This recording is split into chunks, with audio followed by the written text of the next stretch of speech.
toujours dans la procédure judiciaire contre des entreprises de fer à béton, Isiaka Diaby vient de révéler, ce vendredi 15 juillet 2022 les entreprises fabricantes de fer à béton aux normes. Au tribunal de Yopougon, le président du collectif des victimes de Côte d'Ivoire, CVCI, Isiaka Diaby a fait savoir les entreprises qui respectent les textes de loi en vigueur en Côte d'Ivoire. 5 entreprises aux normes en effet, Isiaka Diaby a présenté des factures d'achat de fer à béton que lui et son équipe se sont procurées. Au total, ce sont 25 revendeurs disséminés sur toute l'étendue du territoire du district d'Abidjan qui ont été visités. Et plusieurs sont ceux qui n'exercent pas dans la légalité. Isiaka Diaby en a assigné 13 parmi ces entreprises au tribunal de Yopougon pour qu'elles fournissent les documents réglementant leurs activités.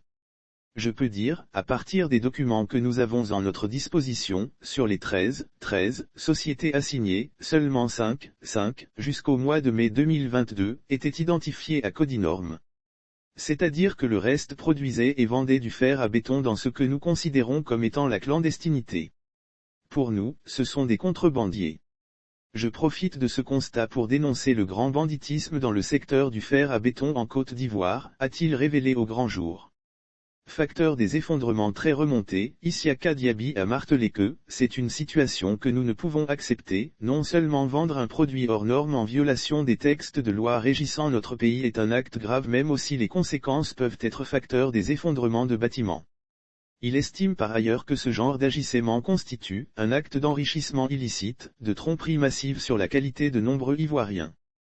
Continuant dans la même logique, le président des victimes réitère son appel à éviter d'acheter le fer à béton qui ne porte pas la marque du fabricant. Parce que la quasi-totalité des fers à béton que nous avons expertisés ne portent pas la marque du fabricant.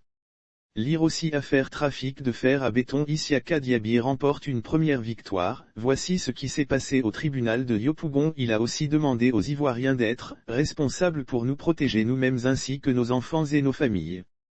Parce que pour lui, la vie des Ivoiriens est d'une valeur inestimable qu'on ne peut convertir en numéraire.